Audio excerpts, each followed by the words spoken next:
પરમ તારક દેવાદિદેવ પ્રભુ મહાવીર દેવની સાધનાનું રોમહર્ષક વર્ણન પરમ પાવન આચારંગ સૂત્રના માધ્યમે ભાઈના આગ્રહથી પ્રભુ 2 વર્ષ માટે ગ્રહસ્થપણામાં વધુ રહ્યા. એ 2 વર્ષમાં પ્રભુએ કઈ સાધના કરી એની વાત પરમ પાવન આચારંગ સૂત્રમાં ભગવાન સુધર્મા સ્વામીજીએ કરી. ગતિ ગતિ પિહિતચ્ચે અભિન્નાય દંસણે સંતે. પ્રભુ આત્માનુભૂતિમાં ડૂબેલા હતા. પ્રભુ કાય ગુપ્તિથી યુક્ત હતા અને પ્રભુ જ્ઞાતા ભાવ અને દ્રષ્ટા ભાવના ઊંડાણમાં પહોંચી ગયા હતા. પ્રભુની એક સાધનાને જોઈને એ સાધનાની નાનકડી આવૃત્તિ આપણા જીવનમાં કઈ રીતે પનપે એની વાત પણ આપણે જોડે જોડે કરવી છે. સાધનાની ત્રિપદી પ્રભુએ 2 વર્ષમાં ઘૂંટી. એ ત્રિપદીની પહેલી સાધના છે આત્માનુભૂતિ. આપણે પણ આત્માનુભૂતિ કરવી છે. એના માટેનું એક મજાનું સ્ટેપ ઉપાધ્યાય યશો વિજય મહારાજે 125 ગાથાના સ્તવનમાં બતાવ્યું. અને એ સ્ટેપ છે નિર્વિકલ્પ દશાનો અભ્યાસ. આમ છે ને 2 શબ્દો છે, વિચાર અને વિકલ્પ. થોડો ફરક બેઉમાં છે. જે વિચાર રાગ દ્વેષ અને અહંકારથી ખરડાયેલો હોય એને આપણે વિકલ્પ કહીએ છીએ. અને છૂટો છવાયો આવેલો વિચાર, આ ભાઈ કેમ આવ્યા, આ ભાઈએ શું કર્યું, આવો છૂટો છવાયો વિચાર એને આપણી પરંપરા વિચાર કહે. એટલે સાધનામાં અવરોધક વિકલ્પો છે. એટલે સૌથી પહેલા આપણે નિર્વિકલ્પ દશાનો અભ્યાસ કરવાનો છે. એના માટે ઘણા બધા આયામો આપણી પરંપરાએ આપ્યા છે. પહેલો જ આયામ છે ઈર્યા સમિતિનો. વર્ષો પહેલા મુંબઈ ગોવાલિયા ટેન્કમાં મારું ચાતુર્માસ. આ જ રીતે સવારે ચતુર્વિધ સંઘની વાચના ચાલે. એ વાચનામાં મેં એક દિવસ ઈર્યા સમિતિની વાત કરી. મેં કહ્યું કે ઈર્યા સમિતિનું પાલન તમે કરો તો તમને કેટલા બધા લાભ થાય. પહેલો લાભ પ્રભુની આજ્ઞાના પાલનનો. પ્રભુએ અષ્ટપ્રવચન માતા આપણને આપી અને એ અષ્ટપ્રવચન માતા પૈકીની પહેલી માતા એટલે ઈર્યા સમિતિ. તો ઈર્યા સમિતિ પૂર્વક આપણે ચાલીએ તો પ્રભુની આજ્ઞાનું પાલન થાય. બીજી વાત એ છે કે તમે ઈર્યાપૂર્વક ચાલો ત્યારે તમારે એક પણ વિચાર કરવાનો હોતો નથી. શત્રુંજય મહાતીર્થની 99 યાત્રા તમે કરી રહ્યા છો, ગિરિરાજ ઉપર ચડો છો ને ઉતરો છો. જો તમે એ યાત્રા પ્રભુએ કહ્યું છે એ રીતે કરવા માંગો તો ઈર્યા સમિતિ પૂર્વક તમારે કરવી જોઈએ.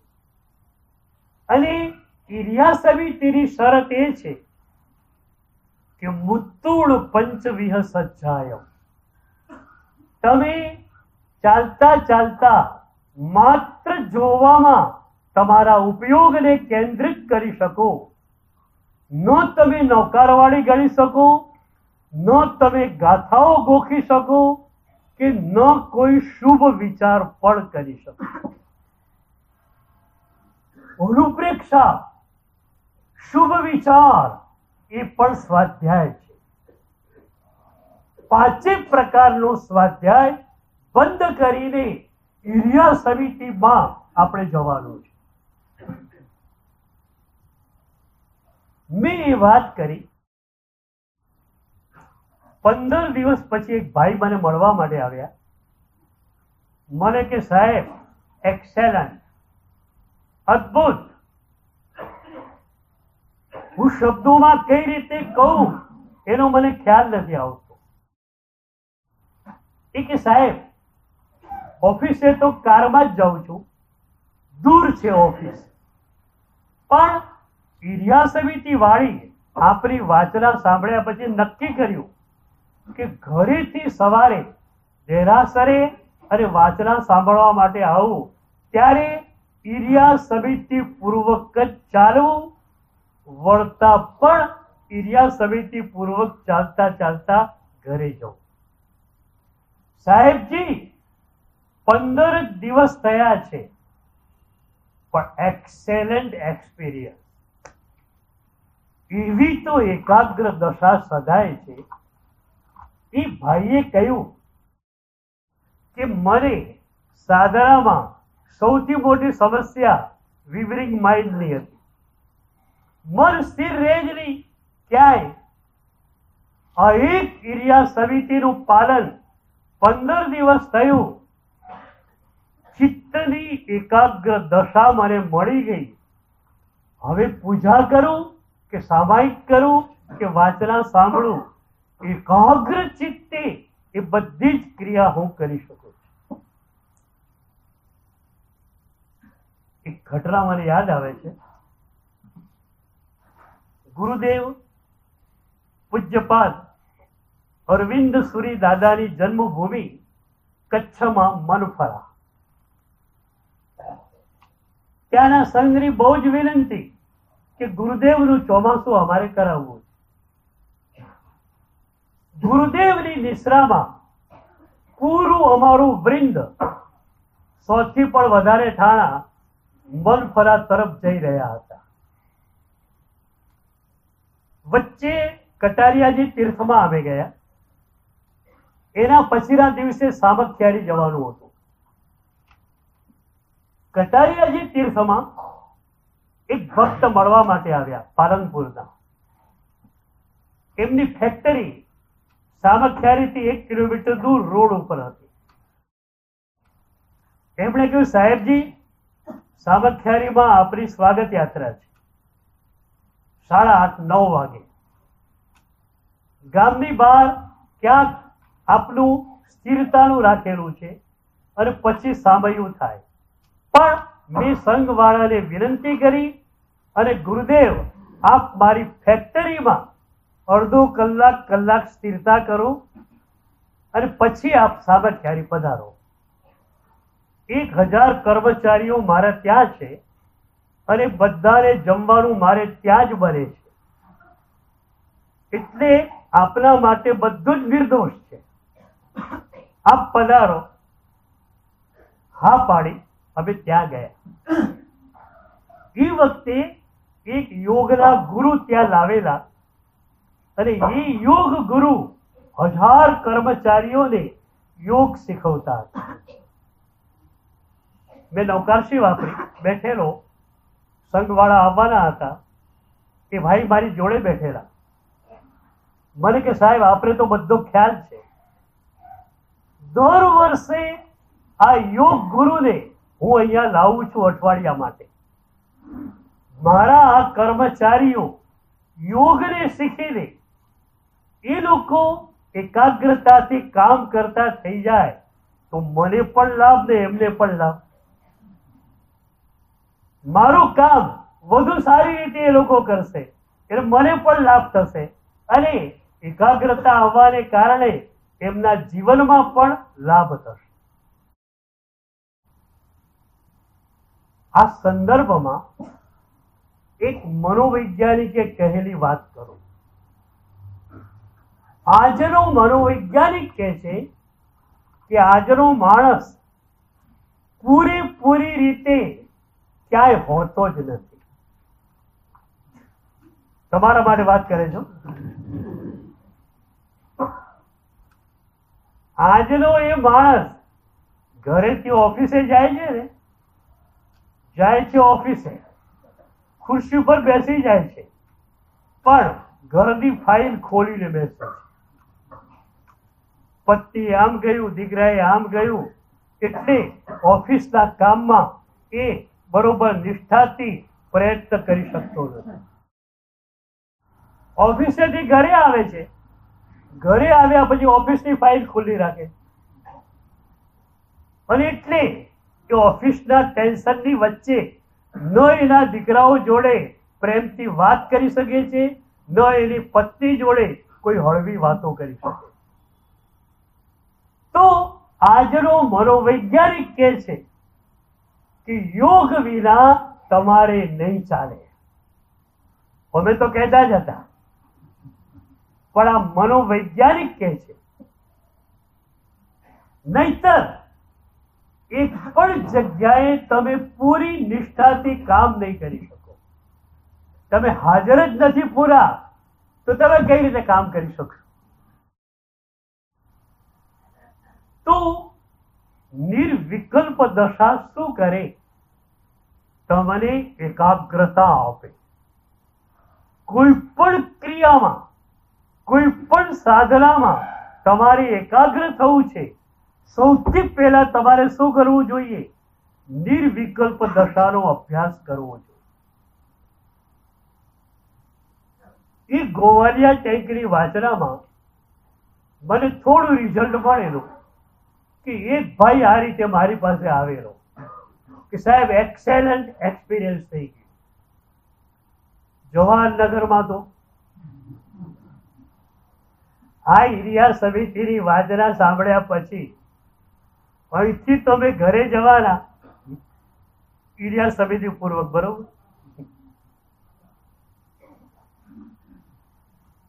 જેનું ઘર નજીકમાં હોય એ બાઇકનો ઉપયોગ ન કરે, પગે ચાલતા જ આવે અને પગે ચાલતા જાય. આમે છે ને તમે કામ કરવાનું બંધ કર્યું ને એટલે ડોક્ટરે કહ્યું મોર્નિંગ વોક શરૂ કરો.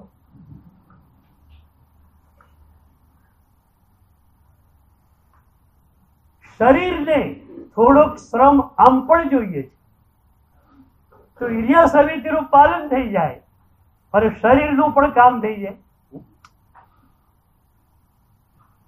બીજી વાત એ છે કે તમે યા તો સાધક છો યા તો ભક્ત છો, બરોબર? સાધક અને ભક્તની ડિક્શનરીમાં વિકલ્પો છે જ નહીં. સાધકની વ્યાખ્યા તમારા ખ્યાલમાં છે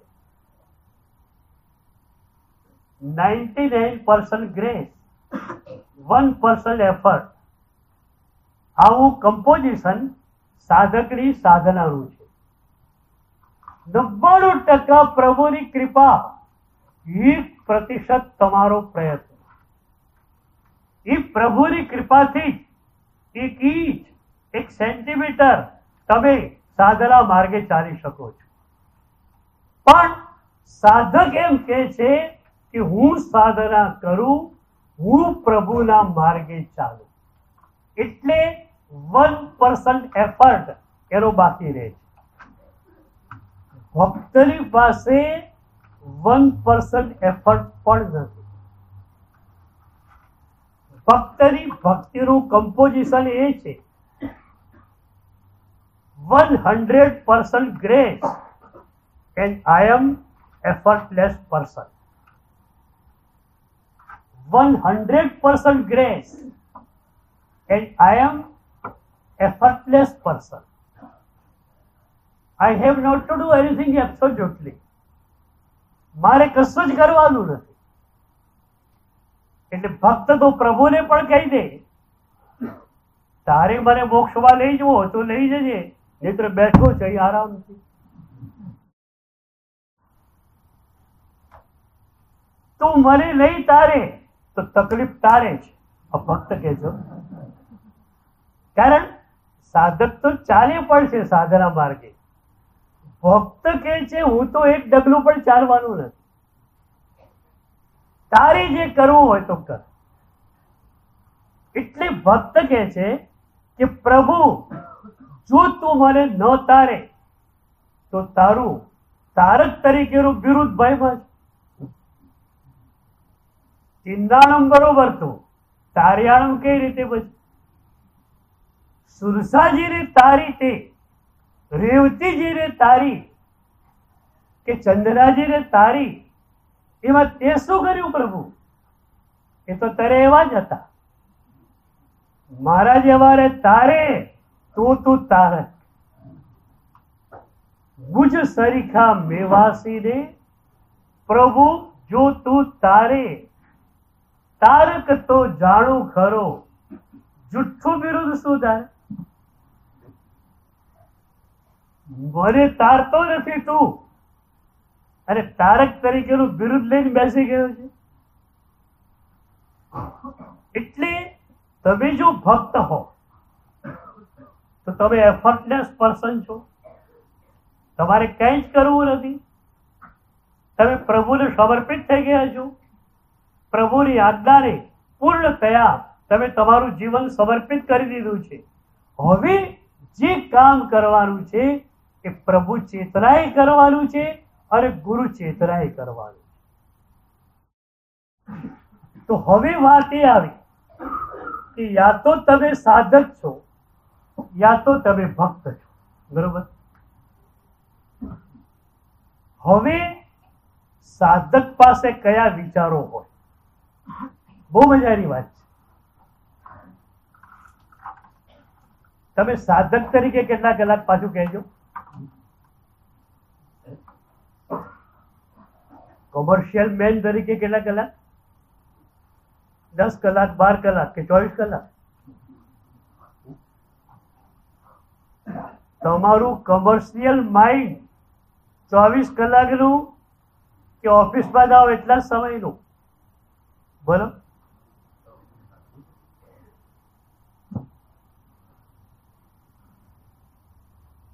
તો ટોટલી કમર્શિયલ માઇન્ડ તો તમારી પાસે નથી, પાર્શિયલી છે.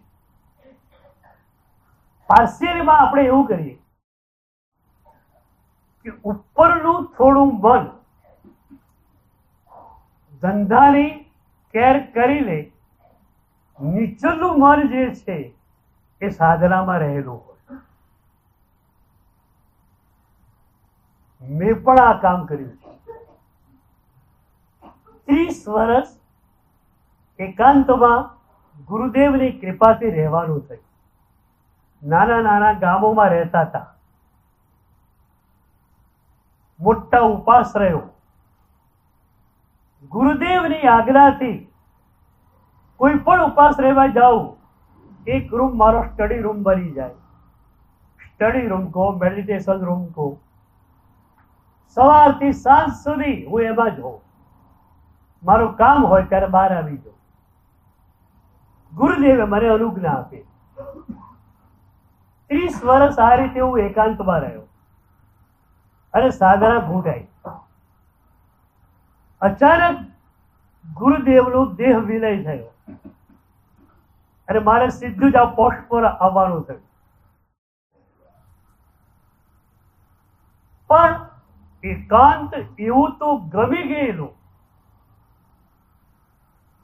કે ભીડની વચ્ચે હું કેમ રહી શકીશ એની મારી ચિંતા હતી. એટલે શરૂઆતમાં મેં એક વાત કરી કે ભાઈ હું ચોમાસું કરીશ સંઘમાં, 1 કલાક પ્રવચન આપીશ, 1 કલાક વાંચન આપીશ, પણ 22 કલાક નિતાંત મારા જ રહેવા જોઈએ, એમાં કોઈ ડિસ્ટર્બન્સ કરી શકે નહીં. આ રીતે રહેતો હતો. એમાં પછી ભીડ અને એકાંત એ બે સરખા થઈ ગયા. આજે હું ભીડમાં રહું છું, 24 કલાક હોલમાં રહું છું, લોકો આવે જાય, વાસક સાહેબ આપ્યા કરું અને હું મારામાં રહું. પહેલા એકાંતનું સેવન, એ પછી થોડું થોડું ભીડથી હું ટેવાયો, અને આજે ભીડ અને એકાંત બેમાં કોઈ ફરક રહ્યો નથી. અમેરિકામાં હમણાં એક બહુ સારા લેખક થયા, સિદ્ધાર્થ નામની એક બેસ્ટ સેલર કથા એમણે લખી, જે વિશ્વની લગભગ દરેક ભાષામાં અનુવાદિત થઈ હતી. તો એ સિદ્ધાર્થના લેખક હરમાન હેસ, લેખક તરીકે પણ બહુ સારા, સમાજ સેવક તરીકે પણ એટલા સરસ. 60 વર્ષે એમને વિચાર થયો કે શબ્દોની દુનિયામાં ઘણું ગયો, લોકોનો સંપર્ક બહુ કર્યો, પણ મારો સંપર્ક તો મેં કર્યો જ નહીં.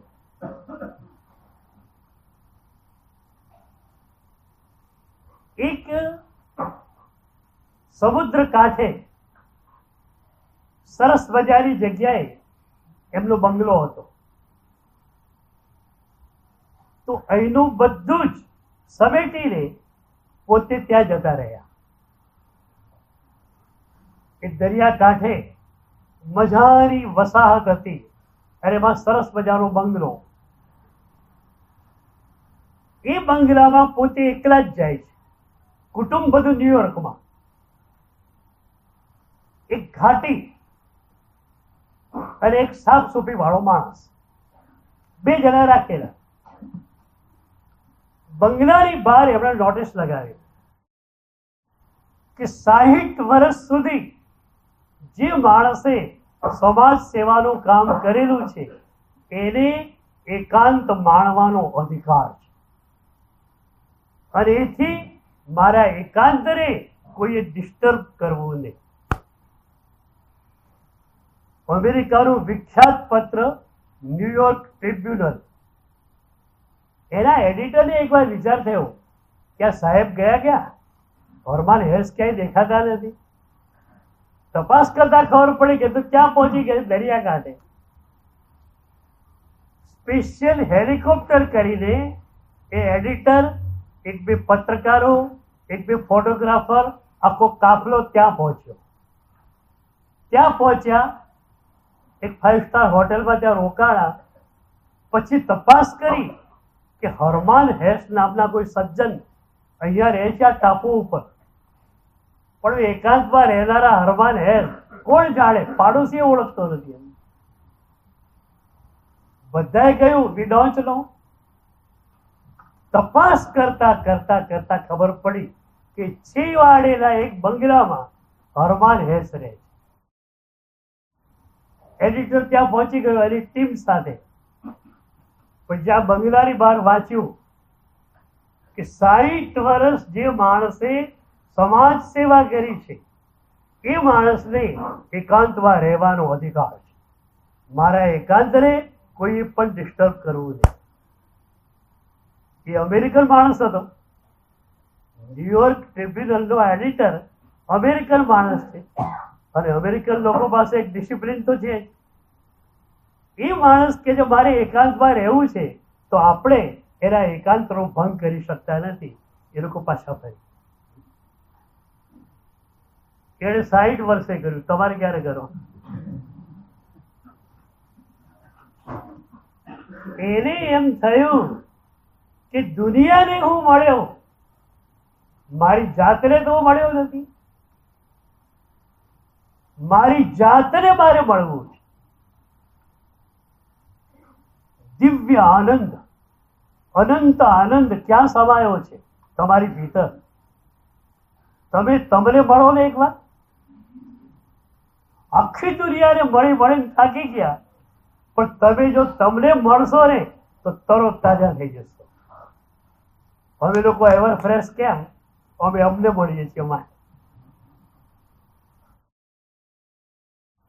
અને એટલે જ મેં એકવાર કહેલું કે અમારી સામે તમે નથી.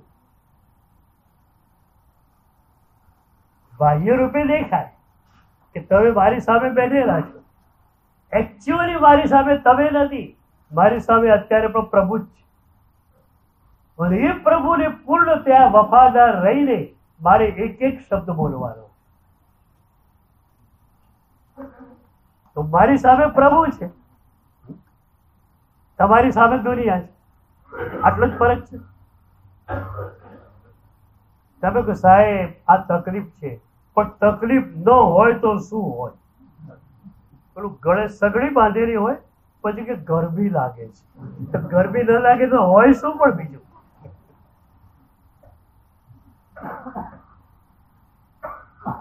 દુનિયા તરફ જ તમારી નજર છે, તો તમે રતી અને હરતીના ઝૂલે જ ઝૂલવાના છો. પ્રભુ સામે નજર ગઈ અને એ પ્રભુના ગુણો જોયા. એ જ પ્રભુના ગુણો તમારી ભીતર છે. તમે તમારી ભીતર આવ્યા, આનંદ જ આનંદ. તો હવે વાત એ છે, તમે સાધક હો તો પણ તમારી ડિક્શનરીમાં બહુ વિકલ્પો છે નહીં. ભલે તમે સાધક 5 કલાક કે 6 કલાક હો, બરોબર. અને મારે તો એવી વ્યવસ્થા કરવી છે કે ઓફિસે ગયેલા પણ તમે સાધક જ હો. ઉપર કમર્શિયલ માઇન્ડ ચાલે, નીચે ડિવોશન, સાધના, આ બધું ચાલ્યા કરે. પેલા એક સરદારજી મહેસાણાના સ્ટેશને ઉભેલા. એમને અમદાવાદ જવાનું, ટિકિટ લીધેલી હતી. ત્યાં એક ગાડી આવી, જતી હતી દિલ્હી બાજુ. એક જણાને પૂછ્યું कि ट्रेन कहाँ जा रही है? પેલો ઉતાવળમાં હતો કે અમદાવાદ. સરદારજી બેસી ગયા. કમ્પાર્ટમેન્ટમાં જગ્યા પણ મળી ગઈ સારી, બેસી ગયા. થોડી વાર પછી ઉપર જોયું, ઉપરની સીટમાં પણ એક સરદારજી હતા. નીચે વાળાએ પૂછ્યું, अजी कैसे हो, कहाँ जा रहे हो? तो ऊपर वालों कहते हम तो दिल्ली जा रहे हैं. गाड़ी दिल्ली जती थी, हम तो दिल्ली जा रहे हैं. नीचे वाला सरदार जी के देखो तो विज्ञान कितनी तरक्की कर गया है कि ऊपर वाली बस तो दिल्ली जाती है और नीचे वाली बस अहमदाबाद जाती है. વિજ્ઞાને ભલે એટલો વિકાસ નથી કર્યો, આપણે વિકાસ કરવો છે કે ઉપરનું માલ બિઝનેસમાં જાય, નીચેનું સાધનામાં જાય. એટલે મારી ઈચ્છા એવી કે તમે 24 કલાકના સાધક બની જાઓ. પછી તમારી ઓફિસમાં સારા પુસ્તકો રાખો. જ્યારે પણ સમય મળ્યો તરત જ પુસ્તકો ચલાવો.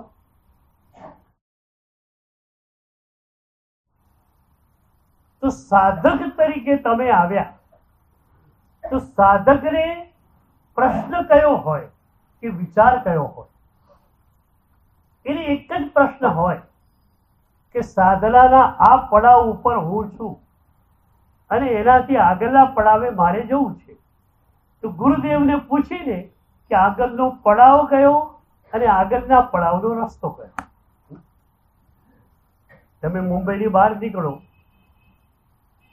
તમારે જ્યાં જવું છે એને જ ગૂગલ મેપમાં તમે જોઈ લો અને રોડ પર તમે ચાલ્યા જાઓ.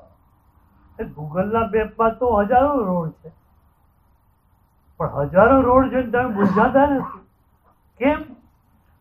તમારે જવાનું નિશ્ચિત ગામ છે અને એ નિશ્ચિત સ્થળને પિન પોઈન્ટ કરીને જોઈ લો એનો માર્ગ કયો છે. તો સાધક તરીકે તમે છો તો તમારો માર્ગ નક્કી છે. આ પડાવે અત્યારે છો, આવતો પડાવ આ છે, તો આ પડાવથી આવતા પડાવે જવાનો માર્ગ કયો ગુરુદેવ તમને કહી દે, તમે માર્ગ ઉપર ચાલ્યા કરો. હવે કયો વિચાર હોય અને કયો પ્રશ્ન હોય. એટલે સાધકને એવો એક પ્રશ્ન ન આવે કે જે એની સાધનાને પુષ્ટ ન કરતો હોય. એક જૈન કથા છે, બહુ પ્યારી છે, 101 વર્ષ પહેલાની છે.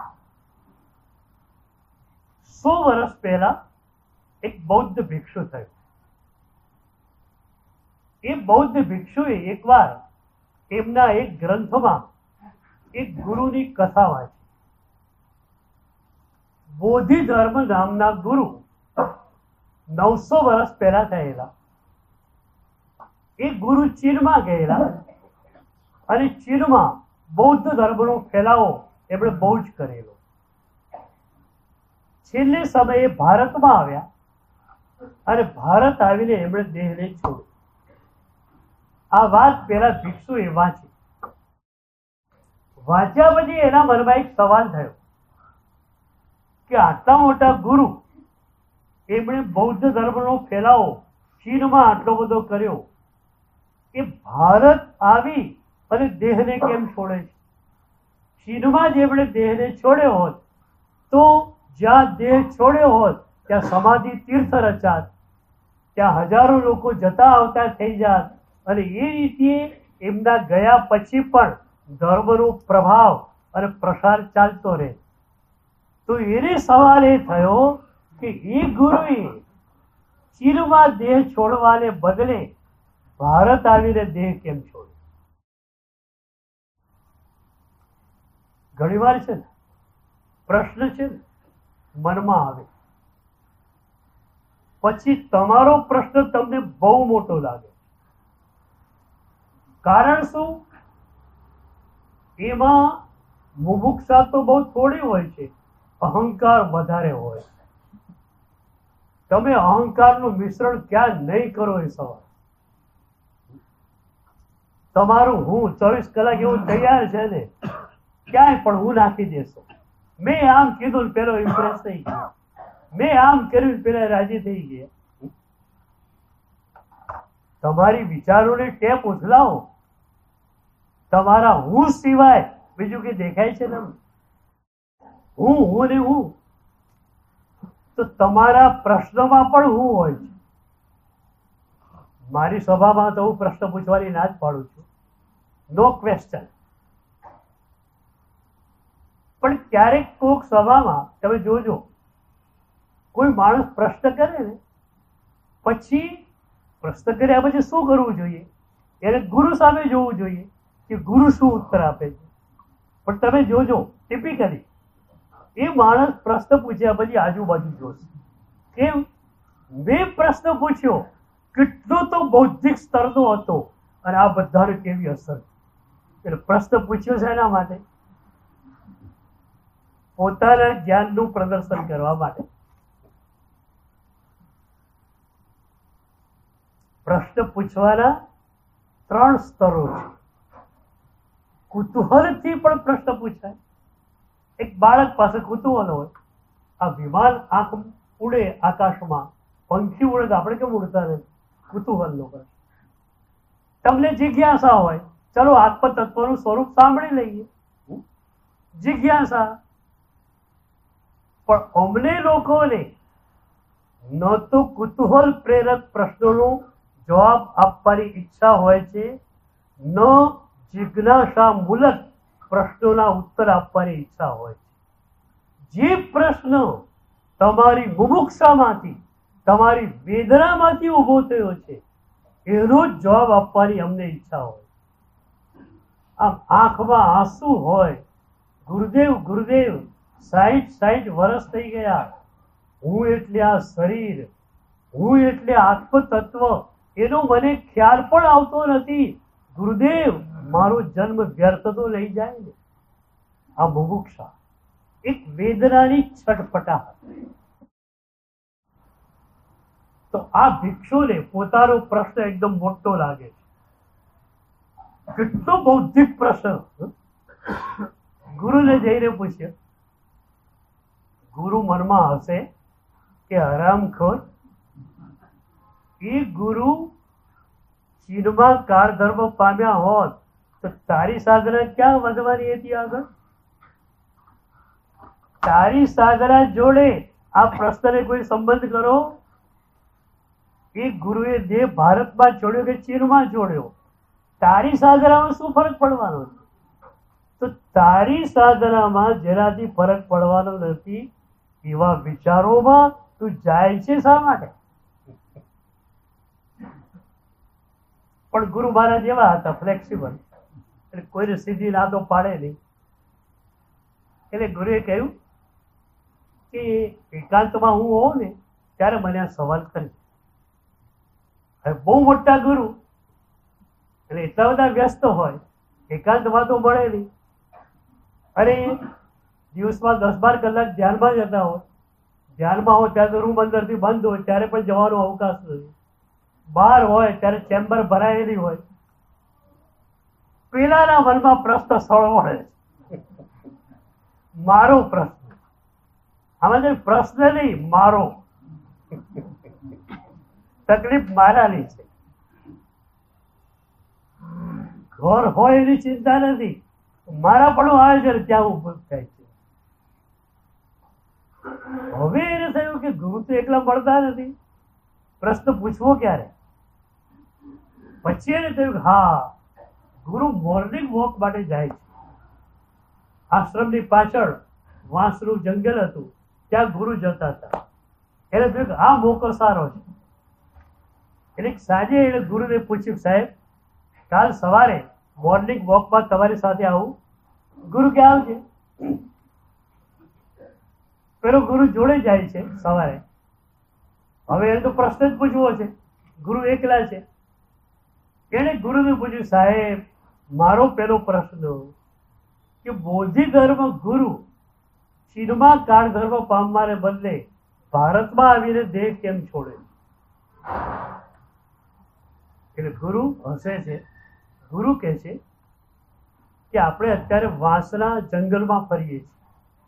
કેટલા બધા વાંસ ઉગેલા છે અહીંયા. ગુરુ શિષ્યને પૂછે છે કે કેટલા વાંસને સવાલ થતો હશે કે આ બે જણા હવાના પૂર્વ શું નીકળી પડ્યા છે. આપણે બે જણા અત્યારના પોરમાં નીકળી પડ્યા છીએ, કેટલા વાંસને આ સવાલ થતો હશે? તો શિષ્ય કે સાહેબ વાંસને તો વિચાર ક્યાંથી આવે? એની પાસે ચૈતન્ય છે પણ એટલું વ્યક્ત ચૈતન્ય નથી, એને વિચાર ક્યાંથી આવે? તો ગુરુ કહે છે, જો તને એક મંત્ર આપું, તું પણ આ વાંસ જેવો થઈ જા.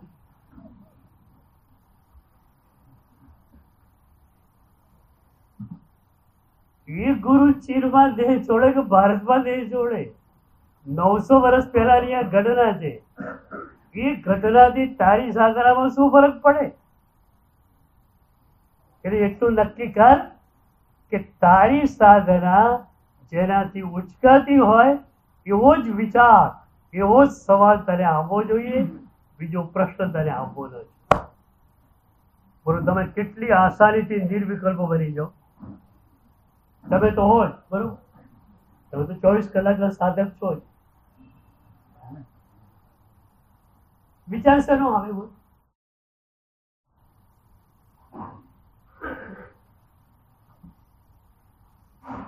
તો સાધક તરીકે તમે છો તો પણ વિચાર નથી, ભક્ત તરીકે છો ત્યારે તો કઈ જ વિચારવું નથી. મારે કઈ કરવાનું જ નથી, જે કઈ કરવાનું છે પ્રભુએ અને ગુરુએ કરવાનું છે. તમે હોસ્પિટલમાં એડમિટ થયા, બેડમાં તમે સૂતા, તો તમારે શું કરવાનું છે? જે કરવાનું છે એ ત્યાંના તંત્રે કરવાનું છે. તમને કઈ દવા ક્યારે આપવી એ લોકો નક્કી કરશે. તમને કયો ખોરાક આપવો એ લોકો નક્કી કરશે. ઓપરેશન માટે તમે થિયેટરમાં ક્યારે લઈ જવાના એ લોકો નક્કી કરશે. તમારે તો ખાલી બેડમાં સુઈ જ જવાનું. એ ભક્ત તરીકે તમે આવી ગયા એટલે આરામ. પ્રભુ અને ગુરુ ક્ષણે ક્ષણે મારી કેર રાખે છે. પછી મારે શું કરવા? અમારા બધાનો એક અનુભવ છે કે જે ક્ષણથી પ્રભુના ચરણોમાં જીવન સમર્પિત કર્યું એ ક્ષણથી પ્રભુ અમારી એક એક ક્ષણની કેર કરે. બે જાતની કેર, બાહ્ય અને અભ્યંતર. અભ્યંતર કેર એવી કે એક ક્ષણ માટે અમે વિભાવમાં નથી. અમારો નાનકડો મુનિ 1 વર્ષના દીક્ષા પર્યાય વાળો હોય, કદાચ એ તમારે ત્યાં વરવા માટે પણ આવી જાય, ગમે તેવા નિમિત્તોને જુવી છતાં એ નિમિત્તોની અસર નથી થતી, કારણ પ્રભુના સુરક્ષા ચક્રમાં એ છે. એટલે અભ્યંતર કેર પ્રભુ એ કરે છે કે એક ક્ષણ માટે પણ અમને વિભાવમાં ન જવા. અને બાહ્ય કેર એ કરે છે કે અમારું સ્વાસ્થ્ય વગેરે પણ સાધનાને અનુરૂપ ચાલે એના માટેની બધી વ્યવસ્થા પ્રભુ કરે છે. અને આ કેર પ્રભુ અમારી જ કરે એમ નહીં, તમારી પણ કરી શકે. એટલે સૂત્ર એ છે સરેન્ડરની સામે કેર. સરેન્ડરની સામે કેર. તમે જેટલા સમર્પિત એટલું પ્રભુનું સુરક્ષા ચક્ર તમને મળી જાય. તો અમને પ્રભુનું સુરક્ષા ચક્ર મળી ગયું. હવે એકદમ એવર ફ્રેશ, એવર ગ્રીન. આ એવર ફ્રેશનેસની ઈર્ષા આવે છે. ઈર્ષા આવે તો આજથી સમર્પિત થઈ જાઓ. તો ન તો સાધકને કોઈ વિચારો છે, ન ભક્ત પાસે કોઈ વિચારો છે. તો આપણું પહેલું સૂત્ર આ છે કે નિર્વિકલ્પ દશાનો અભ્યાસ. નિર્વિકલ્પ દશાનો અભ્યાસ થાય એટલે શું થાય કે તમે તમારા વિચારો ઉપર એક નિયંત્રણ સ્થાપી શકો. મોનિટરિંગ. કયો વિચાર આવવો જોઈએ અંદર, કયો વિચાર ન આવવો જોઈએ, એનું નિયંત્રણ તમારે કરવાનું. શુભ વિચાર આવી રહ્યો છે તમે આવવા દો. અશુભ વિચાર જે ક્ષણે આવવાનો તૈયાર થયો તમે તરત જ સ્વિચ ઓફ કરી દો. આખું સ્વિચ બોર્ડ તમને આપી દઈએ.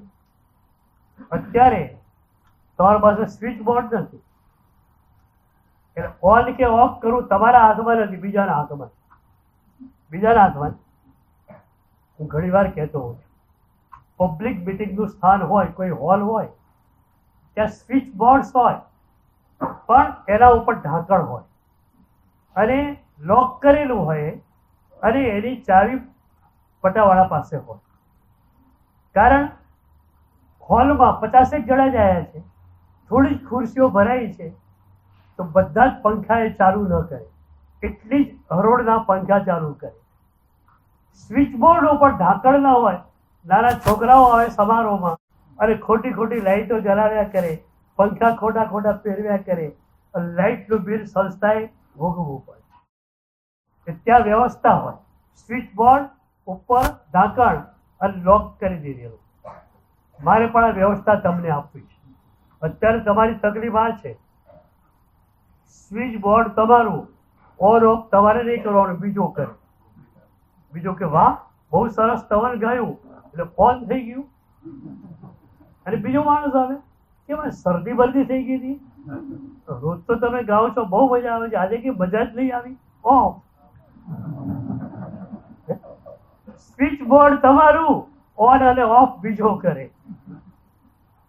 તો તમારું સ્વિચ બોર્ડ તમારા હાથમાં હોય, તમારા વિચારો પર તમારું નિયંત્રણ આવે તો આત્માનુભૂતિના સ્તરે આપણે જઈ શકીએ. થોડીક પ્રેક્ટિકલ વાતો છે, આવતીકાલે